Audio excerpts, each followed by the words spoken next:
You know. Good afternoon, everyone. My name is Tyrell Gittins, and I am the project coordinator and editor, Foundation's Cari-Bois Environmental News Network. Thank you so much for taking time to join us today for the launch of our convos, lunchtime convos with Cari-Bois. For those that are familiar or have attended already, are familiar with our state of the environment as well as our climate governance series, but we really envisioned to do a more compact, allow, you see, um, even more accessible format to make our conversations and discussions as accessible as possible. So it's something new, it's something, and of course, why not lunch and learn? So for our first session, we are very honored Mr. Tadzio Bervoets from the Caribbean Biodiversity Fund with us this afternoon. He's going to tell us a bit more about himself as well as the Caribbean Biodiversity Network and as some of the materials that you would have seen, what I've suggested. We'll also be talking a bit about the SIDS4 Conference recently happened in Antigua. But before I hand the floor over, I'm going to just give a brief background. I'm trying to call professional career as on the Coral Reef Ecosystem Valuation Project of the British government for Bermuda. He did where he developed incentives for local fishermen to become marine park rangers, as well as their ecological research on the management of the Plum Island Coral Reef Reserve. I hope correctly. He returned to the Caribbean to serve as the marine park manager in St.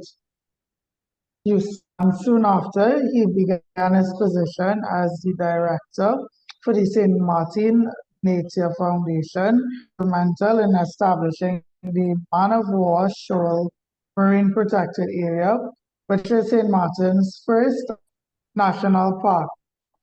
Tadzio is also the former director of the Dutch Caribbean Nature Alliance organization that supports conservation for all 6 of the Dutch Caribbean islands. He was international relations and NGO management from the University of South Florida. Without further ado, Tadzio, just for our attendees that are here, of course, the bio, only, but tell us a bit about the Caribbean Biodiversity Fund and what you do there. Sure, thank you, Tyrell, and good afternoon, everyone. It's a pleasure to be here, especially an honor to be here for the first edition of Lunchtime Convos. So while we talk, I would like to wish everyone a bon appetit and enjoy your lunch. Sure, thank you for the introduction. So I am the project lead for the Sustainable Blue Finance Project, which is a global environment facility funded project implemented by the United Nations Environment Program and executed by the Caribbean Biodiversity Fund, or CBF. CBF is a regional umbrella environmental fund that implements innovative solutions and consolidates regional conservation impacts for the region through a range of financial instruments. And then as a part of CBF, there are 3 programs. So there's the climate change program, which allows CBF to distribute grants directly to local, national, and regional projects using competitive calls for proposals through the EBA facility, or the Ecosystem-Based Adaptation Facility. And then the second program is the Nature-Based Economies Program, which contributes to the reduction of marine litter, specifically in the insular Caribbean. And this is done through the ACE facility, so the Advancing Circular Economies facility. And the program that I am a part of through the project that I manage is the Conservation Finance Program, which focuses on providing funding towards the protection and management of biodiversity and natural resources, mainly through an endowment fund, which CBF manages, but also through separate project funding. And my project specifically is done through separate project funding. So that's CBF really in a very small nutshell. Of course, it's an organization that is quite active in the region in terms of conservation financing. We have various programs that we execute as part of our various programmatic, as part of our different facilities. Many of you would have noticed last week there was an environmental film festival, which was held in Jamaica, film and arts festival, excuse me, which was held in Jamaica, which got amazing participation and really focused on the synergy between environmental conservation and expression through art.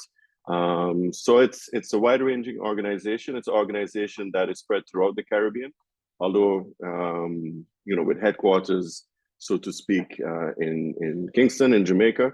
But it's really an organization with people who work throughout the Caribbean region. For example, I am based mostly on St. Martin, but I split my time between St. Martin and Jamaica. A little bit about my project. So my project specifically is to develop sustainable blue financing schemes or models, or develop a sustainable blue financing framework, initially for 5 project countries. So I work initially on developing sustainable blue financing mechanisms for the Bahamas, the Dominican Republic, St. Lucia, St. Vincent and the Grenadines, and Grenada. But of course, as with many programs and projects that CBF is involved in, especially those with sort of a smaller regional focus, or focusing only on a few islands, the idea is definitely to spread the outcomes of the project on a more regional scale. So it ranges from developing public-private partnerships in terms of sustainable blue financing, developing innovative financial mechanisms such as investigating carbon sequestration, blue carbon, debt for nature swaps, biodiversity offsets, developing online user fee systems for accessing marine protected areas, developing banking mechanisms where certain fees go towards conservation financing, et cetera, et cetera. So my project really is focused on developing a framework for sustainable financing to support conservation management actions, initially for the 5 project countries, but definitely eventually towards the end of the project for the wider Caribbean. Like I was speaking while you but happens to all of us. It does. So I have, given a background of some of the work that you do at the Caribbean Biodiversity Fund. And out to me was, some of the topics of like the blue economy, sustainable development, sustainable. And so you would have recently represented the Caribbean Biodiversity SIDS4 Conference. So can you give us an idea of how some of those teams would have been platformed at the conference, and your role in conversation? So because I am sure that some of the conversations there would have been action. Yeah, most definitely. And sorry for cutting across, just for those, just a brief summary of what the SIDS4 Conference is about, just to add some. Sure. And apologies for going fast. I think we're having some internet issues, which is probably on my end, considering how famous St. Martin is for its efficient internet. So the SIDS4 Conference is a conference which is held every 10 years. So the last conference would have been held in Samoa in 2014. And it is really the platform for small island developing states, although we're kind of moving away from the terminology small island developing states, or SIDS, towards large ocean states. I think that better reflects how especially the smaller islands in the region how we are very dependent on the marine environment. So the terminology is kind of shifting slowly away from SIDS, us being SIDS, to us being large ocean states. And it's really the platform for civil society organizations, governments, intergovernmental organizations, et cetera, to come together and to discuss various items, especially in terms of sustainability, sustainable development, biodiversity conservation, to come up with a roadmap or to develop a roadmap that will assist the SIDS or the large ocean states in achieving their sustainable development goals moving forward. So as I mentioned, in 2014 was the last meeting, which was held in Samoa in the Pacific. And then the conference moved back to the Caribbean, because actually the first SIDS conference was held in Barbados 40 years ago, hence SIDS4. But it's now moving back. It now has moved back to the region, which really gave us the opportunity to be, not only us as in the Caribbean Biodiversity Fund, but us as Caribbean people to be front and center during the discussions in terms of, how do we see small island developing states / large ocean states develop sustainably? What are some of the pathways for us to achieve sustainable development? And then, of course, what are some of the mechanisms that will allow us to collaborate with each other in achieving those sustainable development goals? And for me, that was one of the major highlights of the SIDS conference, really focusing on collaboration and cooperation so that we can jointly achieve these conservation or these sustainable development goals. I automatically go to conservation because that's my background. But of course, sustainable development also includes, aside from natural resource protection or natural resource management, it also involves sustainable social development and the development of sustainable economies as well.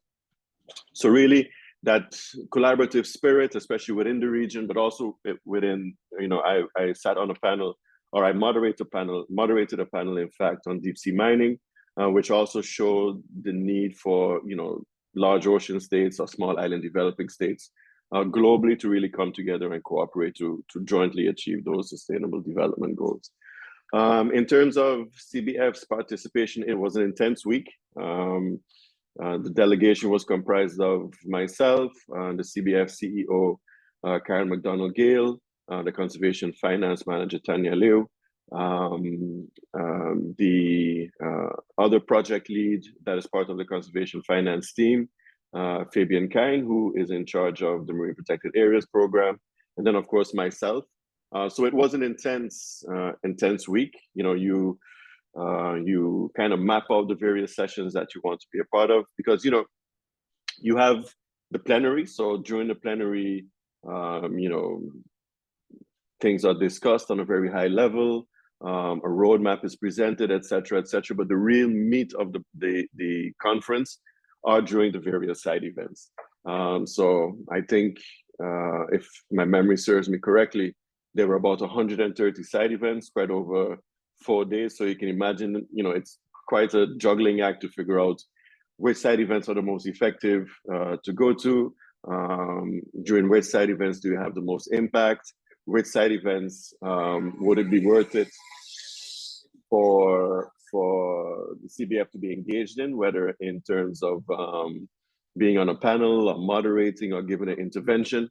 And then, of course, in addition to all of that, CBF also had our own 2 side events. So separately, we also organized 2 side events, one of which was organized jointly with the Nature Conservancy, which was focused on sort of framing the steps that the region should take, also in terms of collaboration on how the region can achieve its 30 by 30 goals.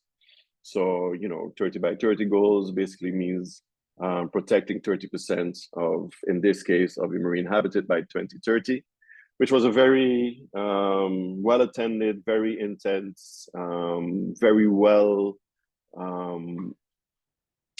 not only attended, but well engaged. There was wide-scale engagement from the community, from the attendees, in really discussing what is the best way, or how would be the best methods, or what would be the best methods for the region to achieve its 30 by 30 goals.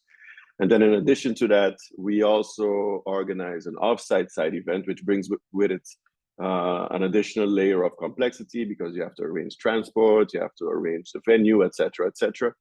But that side event, which we did in collaboration with the Inter-American Development Bank, focused specifically on sustainable blue financing, how sustainable blue financing can not only benefit the conservation management projects which have to be done in the region, but also how coastal communities can benefit from sustainable blue financial projects.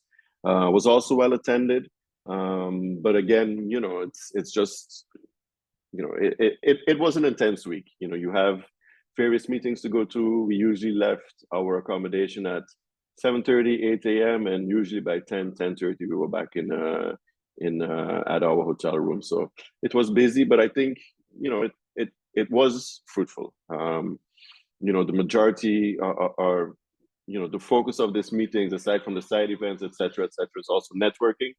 So I think in terms of networking, we were able to really spread the word, not only of what CBF does, but definitely about the importance that the Caribbean region has globally in terms of biodiversity and biodiversity conservation, and some of the work which is being done in the Caribbean region in terms of you know, pushing the region towards achieving our sustainable development goals. So all in all, it was a busy week, but it was definitely worth it. Definitely sounds like a busy week, but I think busy is good sometimes, especially Yes. when we are tackling these, you know, these issues that have existence in the Caribbean and, as you say, Sure. large ocean states. But not to be negative, but some of these conferences are at times fairly criticized for being talk shops, right? We have events, we have all these things. So from your perspective, and I know you mentioned that word talk because of course the action needed to make progress on environmental issues isn't an entity or person. So I know you mentioned collaboration. From your perspective, was there solid new collaborations or probably building and thing collaborations that came out of the conference that people could look towards in the next year? You know, this collaboration started because of SIDS and, you know, this percentage of biodiversity or rainforest was protected in a particular country, etc. Sure. No, I mean, you're absolutely right in saying that, you know, many of these, especially larger conferences, tend to develop into talk shops. I mean, I think, unfortunately, you know, one of the clear examples of that is the Climate Change Cup, which happens every year, which, you know, unfortunately, again, has developed into, you know, a platform for talking rather than for action. I must say that SIDS, although there was a fair bit of that definitely included, I think in terms of the side events and some of the commitments which were made during the side events really will make a difference moving forward for the region. Generally speaking, out of the SIDS conferences, you have a roadmap which has been developed. So, for example, Samoa in 2014 came out, the conference produced a Samoa roadmap.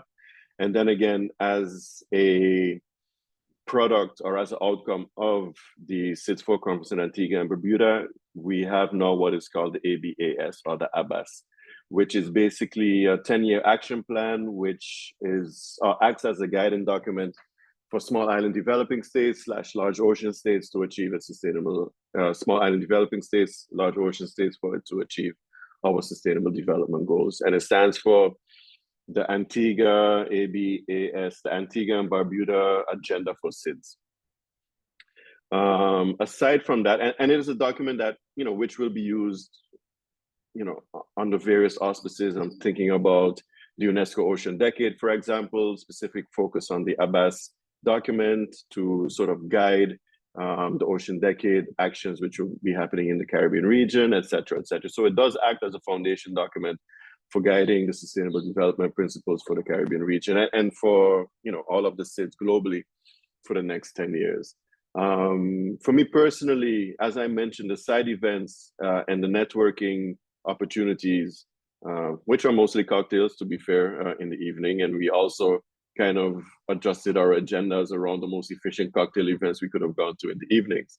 But it's really during those side events and during the networking events where you really have the opportunity to make connections, to come up with strategies, to have discussions, to enter into engagement. It's also a smaller setting, whereas plenary, I mean, you have heads of state, the discussions usually happen on a quite high level, but it's usually during these side events and side meetings where the meat of the conference happens, really. So just to give an example, I was lucky enough and honored enough to moderate a panel focused specifically on deep sea mining. And there was a lot of involvement, especially on a high level, from Pacific Islands, so from Pacific nations.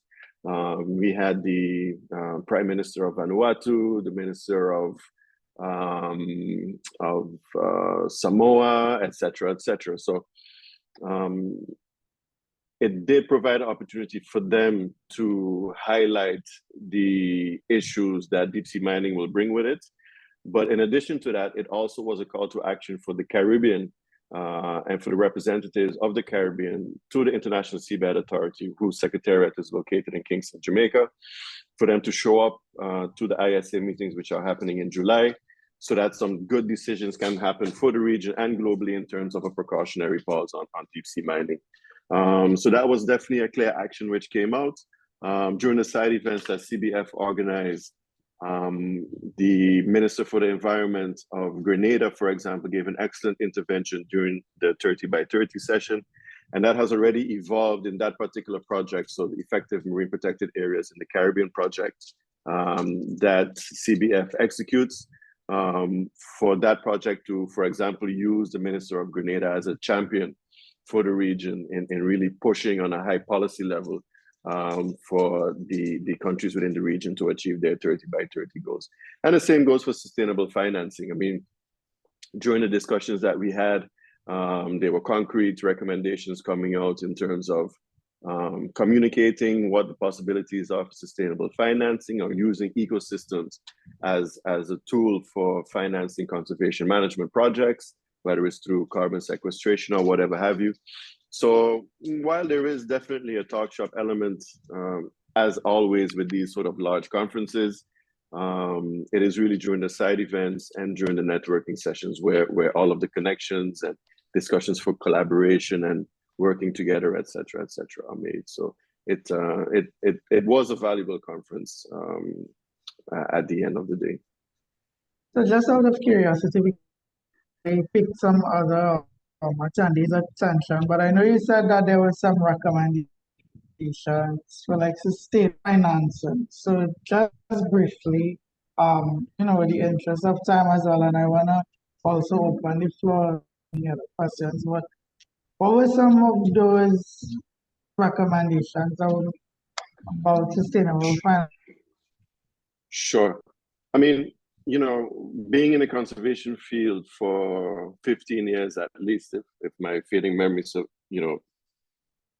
serves me correctly, one of the issues that we always face is the sustainable financing for conservation actions. We have great people in the Caribbean, we have the capacity, the knowledge, but usually where we lack a sustainable method is really for the financing of conservation management projects. So that's why we really put our heads together to figure out a way in which we can, number one, protect the ecosystem, or the value of the ecosystem, protect the goods and services that the ecosystem provides, enhance those goods and services, but also through the protection of the goods and services that ecosystem provides, be able to finance coastal community projects, and also finance conservation actions.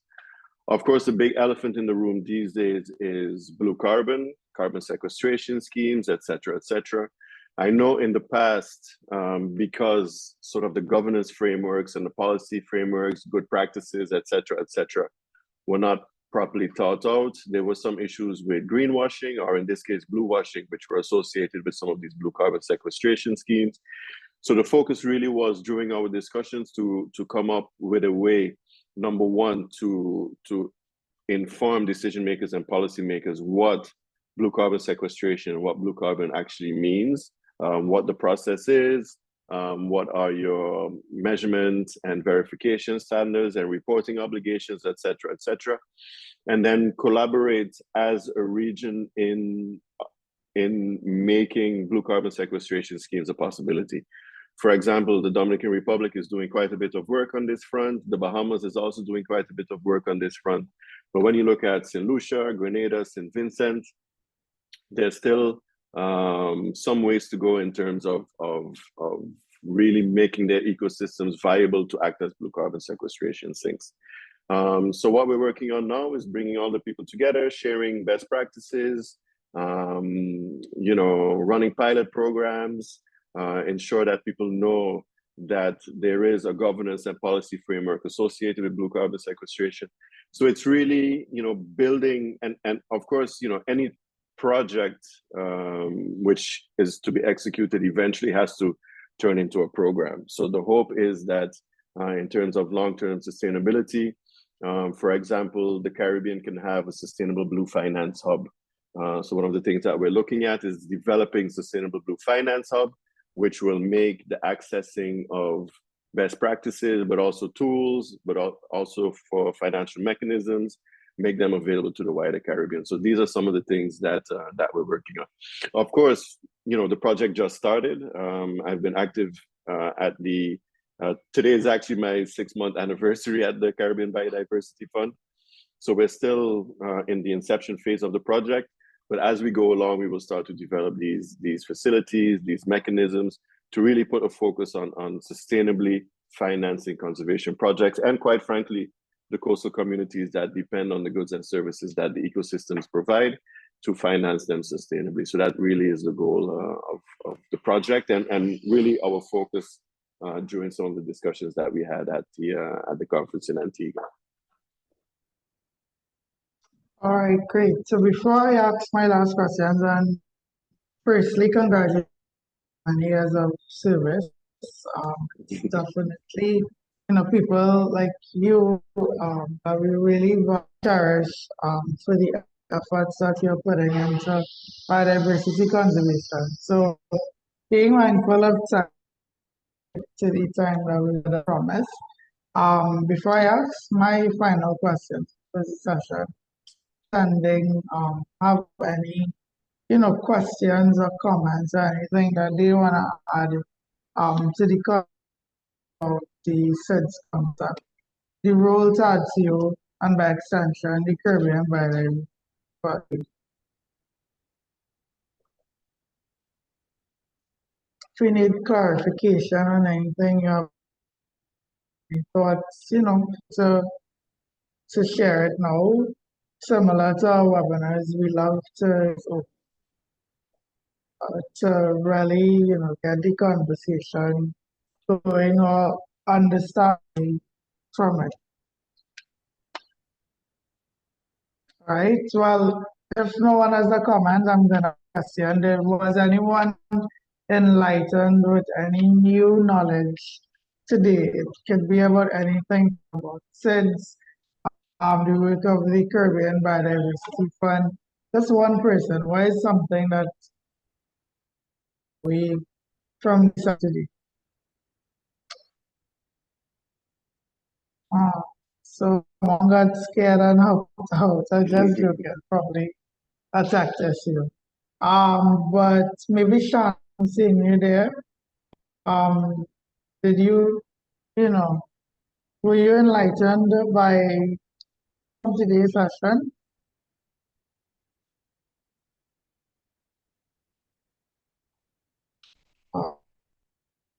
Good day. Oh yes, so Dr. St. Martin. Yeah, no feel free problem. to- Yeah, Tadzio, thank you for that. I was wondering whether you could go in a little further in terms of, you made mention of the readiness of St. Lucia, and I forgot the other island in terms of the blue. I wonder if you could go in a little further. You made that comparison to Dominican Republic, etc. Could you tease out a little bit in more detail what are the elements of this readiness that they are far for? Thanks. Sure. Thank you for your question, and great last name. Today is St. Martin's Flag Day, so congratulations. Congratulations, I suppose. No, I think it's mostly related to scale. St. Lucia, for example, has had some work done in terms of their mangrove ecosystems. I'm thinking specifically about the Macote wetland, similarly for St. Vincent and the Grenadines. But one of the issues or the barriers that we keep coming across when we talk to companies or organizations that work on blue carbon sequestration is the availability of scale. The Bahamas, for example, with the work that the organization Beneath the Waves has been doing in terms of mapping out their seagrass beds, and having some of the largest seagrass meadows on Earth. Scale is not an issue. Similarly with the Dominican Republic with their extensive mangrove forests. So one of the things that we're working on is, instead of focusing on just individual islands, we're really trying to group the region and developing a blue carbon facility for the region. So that these questions of scale, does Grenada have enough mangrove forests? Does St. Vincent have enough seagrass beds? Does St. Lucia have enough mangrove forests? So in order to quell some of these questions, we're really looking at grouping the region as a whole and really using the whole Caribbean region as a carbon sequestration or building a carbon sequestration facility for the region as a whole. St. Lucia, I think, is a little bit more advanced in terms of some of the work that OECS, with the support of the German Development Bank, has been doing in terms of mapping out the potential for especially their mangrove ecosystems to act as a carbon sink. The same has to happen extensively for St. Vincent and Grenada. But again, the Bahamas and the Dominican Republic are a little bit more advanced in this process. But it's also our responsibility executing this project to provide the tools necessary to the project countries to be able to map out the potential for carbon sequestration for their ecosystems. So it's a working process, but again, I'm always a strong proponent, in fact, for collaboration and cooperation. And I think on this front, cooperation and collaboration will be critical in sort of developing these schemes and building out a sustainable blue finance hub for a region. We won't be able to do it without all hands on deck, to use a often used cliche. And I'm confident that it will happen. I'm confident that the Caribbean will transition from being a region that is mostly dependent on tourism for their economic development to a region where we really use the goods and services that our precious ecosystem, our Caribbean Sea, our terrestrial ecosystem, using those ecosystems to enhance the goods and services, which in turn will translate into a more sustainable economic development for our islands, which I think will be critical if we are to, face some of the threats that we're undoubtedly going to face in terms of the impacts of climate change. Unfortunately, it doesn't look good for hurricane season this year. So that's why, we're really putting a lot of effort, not only through the Conservation Finance Program, but also through the ACE facility for the Circular Economy Program, and also the Ecosystem-Based Adaptation Facility as part of the Climate Change Program, to really make the Caribbean region as resilient and as sustainably developed as possible. So it looks like Dr. St. Martin has a follow-up question or comment. Yes. Of course, I'll give you when we wrap up afterwards. When Tadzio responds.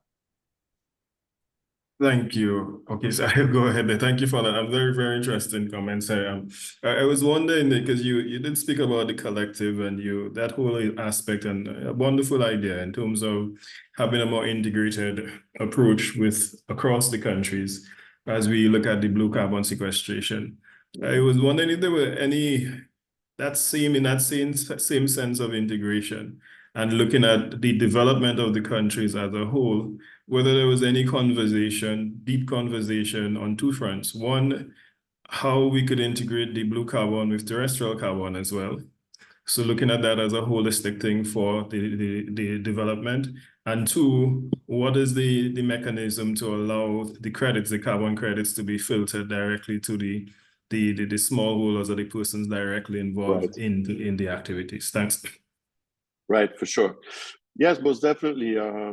We are working on really making the linkages, also using the sort of ridge to reef or rainforest to reef methodology, and really making the link between green and blue carbon. Of course, it's going to be a little bit complicated because some countries are a little bit more advanced, especially in terms of their green carbon projects, and not so much on their blue carbon project. But we do have a specific attention focused on making the linkages between green and blue carbon. On the front of ensuring that the money trickles down, it's something that we've also been given quite a bit of cerebral attention to. For example, one of the interesting ways that the Bahamas is setting up their blue carbon sequestration scheme is through the development of sovereign wealth fund, so that whichever or whatever funding is generated through a blue carbon sequestration scheme or a green carbon sequestration scheme, whatever have you, is funneled directly through a sovereign wealth fund, and that sovereign wealth fund in turn finances activities, programs, projects, not only in terms of sustainable conservation management or biodiversity management, but also in terms of empowering communities, community-based activities, coastal resilience, et cetera, et cetera. So, with the understanding that there is a potential for whatever revenue is generated from blue carbon sequestration schemes to not find its way efficiently into communities. I mean, that's something that was flagged quite early on. We are now looking at various mechanisms, including a sovereign wealth fund, or that the money, arrives where it should arrive. I must add the caveat to that is that the Caribbean Biodiversity Fund, through this project, hopes to facilitate, but eventually it will be up to the project steering committee, which by and large are representatives from government, to really make the hard decisions.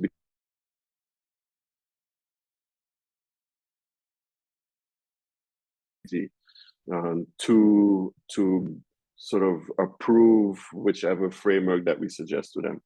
So that's the only caveat, but it definitely has our attention, both the linkages between the green and the blue carbon sequestration potential, and also to ensure that whichever money is generated or whichever funds are generated through a blue carbon sequestration scheme is efficiently redistributed to especially Caribbean coastal communities. I also saw that there was a question in the chat, Tara. Yes, from Ms. Noel, I guess she was asking if Trinidad part of the process, or like playing an active role. Sure. Unfortunately, Trinidad is not one of the 5 project countries, but as I mentioned, we will start with the 5 project countries initially, but then definitely one of the components of the project is to develop a blue carbon, a sustainable blue finance hub for the region. Because, of course— I'm not sure if I missed it. Sorry for cutting across. I'm not sure if I missed it, but did you state the 5 countries? Right. So the 5 countries are the Bahamas, Dominican Republic, St. Lucia, St. Vincent and the Grenadines, and the Grenada. But through the development of the Sustainable Blue Financing Hub, of course, we will make these tools, these best practices available to the wider Caribbean, because, it is an important way of ensuring sustainable financing once we get a facility established. And it is a question that comes up quite often, to be frank, what happened to the rest of the islands? So that's definitely something that we're keeping in mind as well. Speaking of it again. All right, beautiful. So the Cropper Foundation, we always love to lead on a hopeful note, because this is why we do the work we do, as well as, every fun. That you do. So just to close off the session, for those among us that about the effectiveness of the current environmental projects, or like SIDS4 what would you say to those among us that needs to be assured that the 30 by 30 well, biodiversity framework or the sustainable development goals, that if we are not even on the right track, but we're getting there? Sure. I think we're on the right track. I think the road for the region will be rocky and will be steep. But luckily, as I mentioned at the beginning, we have some of the brightest minds in terms of conservation and sustainable development and climate change adaptation and mitigation that quite frankly, in the world right here in our region. I don't only see cooperation and collaboration important for individual projects or even for the Antigua and Barbuda accelerated framework for SIDS, but I also see it quite essential, in fact, for us as a region to really cooperate and collaborate to achieve our sustainable development goals and to become more climate resilient. Throughout my career, I've had the pleasure to be connected with many different people from all across the region. And these are still people that I'm in contact with, still people that I lean on in terms of advice, in recommendations, if they have anything to add. And that's really something that gives me the most hope working in the conservation field within the region. How interconnected we are, how important how much importance we put on cooperation and collaboration, and how through that cooperation and collaboration we can definitely achieve sustainable development and achieve a Caribbean that is sustainably managed, not only for our communities, but also for the species and the habitat that we so depend on.